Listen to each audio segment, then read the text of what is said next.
अंतर्राष्ट्रीय योग दिवस के अवसर पर हरियाणा के गृह एवं स्वास्थ्य मंत्री अनिल विज ने वार हीरो स्टेडियम अंबाला कैंट में आयोजित कार्यक्रम में भाग लिया।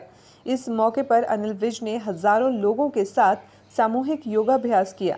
साथ ही योग के प्रचार और प्रसार के लिए प्रदेश व केंद्र सरकार द्वारा किए जा रहे कार्यों की जानकारी भी दी। इस मौके पर अनिल विज ने प्रधानमंत्री नरेंद्र मोदी का अमेरिका से अंतर्राष्ट्रीय योग दिवस के अवसर पर दिया गया संदेश भी लाइव सुना। अनिल विज ने इस मौके पर प्रदेशवासियों को ज़्यादा से ज़्यादा योग करने की सलाह दी और लोग योग के प्रचार प्रसार के लिए सरकार द्वारा किए जा रहे प्रयासों की जानकारी भी दी। अभी हमने हमारे माननीय प्रधानमंत्री जी व मुख्यमंत्री जी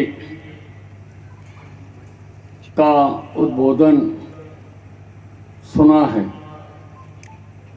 और उन्होंने योग के माध्यम से स्वस्थ रहने पर बल दिया है। योग का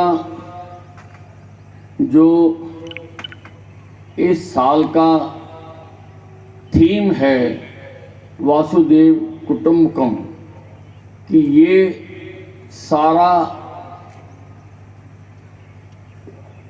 जो विश्व है ये हमारा एक कुटुंब है। आंगन योग, कि योग को घर घर तक हमने पहुंचाना है, हर घर तक योग जाए, ये हम करना चाहते हैं।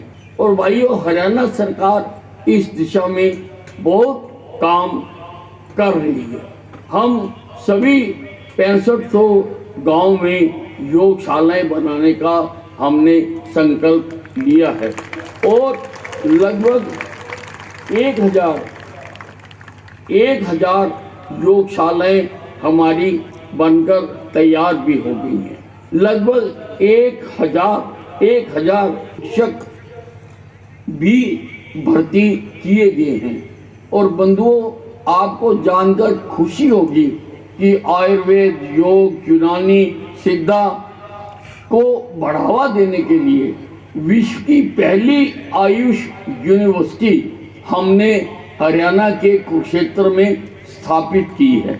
वहाँ पर 100 एकड़ की हमने भूमि भी ले ली है कि 100 एकड़ भूमि में हम आयुष की जो 5 विधाएं हैं उनके हम वहाँ पर कॉलेजेस स्थापित करेंगे, उसके विंग स्थापित करेंगे उस यूनिवर्सिटी में। ये विश्व की पहली आयुष यूनिवर्सिटी है, क्योंकि आज योग में भी बहुत जो व्यवसाय है, बहुत ज़्यादा आज एम्प्लॉयमेंट योग को भी मिल रही है।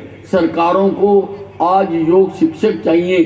जो दूसरे 180 देश हैं वहाँ पर भी इसकी बहुत ज़्यादा डिमांड है, ये बहुत ज़्यादा इसमें एम्प्लॉयमेंट है। लेकिन कोई भी सरकार एम्प्लॉयमेंट देने से पहले उसका शैक्षणिक रिकॉर्ड क्या है उसको देखती है कि इसने कहाँ से डिग्री की है, कहाँ से डिप्लोमा किया है। इसलिए ऐसी यूनिवर्सिटी का होना बहुत आवश्यक है कि इस प्रकार की यूनिवर्सिटी यहाँ पर हम बनाएं। और पंचकुला में भी हम राष्ट्रीय आयुर्वेद, योग एवं प्राकृतिक शिक्षा संस्थान की स्थापना कर रहे हैं। उसकी बिल्डिंग लगभग बनके तैयार हो गई है। ये एम्स के बराबर का होगा, लगभग 250 बेड की उसमें व्यवस्था भी है। हम हरियाणा में योग में सबसे आगे बढ़ना चाहते हैं। और जैसा आपको अभी मुख्यमंत्री जी ने बताया भी कि योग को हमने पाठ्यक्रम में अनिवार्य सब्जेक्ट के रूप में शामिल कर दिया है। और ऐसा करने वाला हरियाणा देश का पहला प्रदेश है जिसने योग को आयुर्वेदा में शामिल कर दिया है। और योग को बढ़ावा देने के लिए हमने हरियाणा में योग आयोग की भी स्थापना की है। हर पल चलायमान रहता है, हर पल चलता है। आप आंखें बंद कर देखो कि आपका मन कहाँ जा रहा है। एक बार मन पर नजर डालकर देखो, मन दौड़ता रहता है, कभी सदर बाजार में, कभी जैन सोडा बढ़ता है। इस दौड़ते हुए मन को काबू करना। और अगर आपने कभी गौर किया हो कि एक विचार के बाद दूसरा विचार आता है, दूसरे के बाद तीसरा विचार आता है, तीसरे विचार के बाद चौथा विचार आता है, और ये हमारी सारी शक्ति को खर्च कर देता है।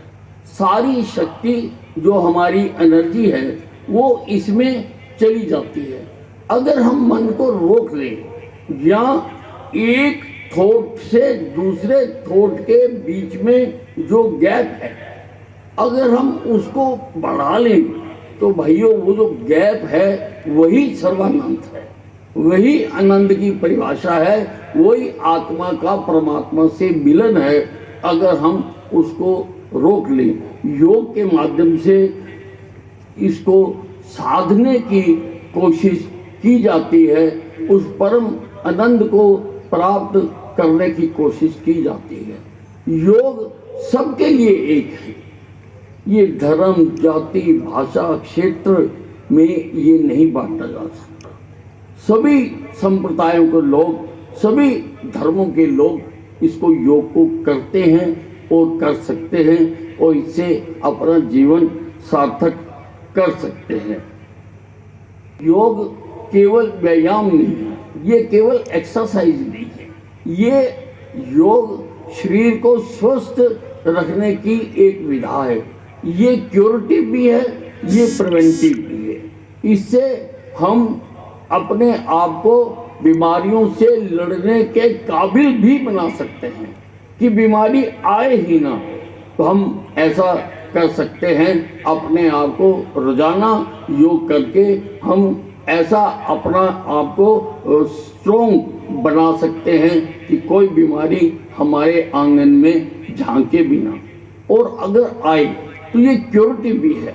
आज काफ़ी रिसर्च हुई है कि योग के माध्यम से किन किन बीमारियों को ठीक किया जा सकता है।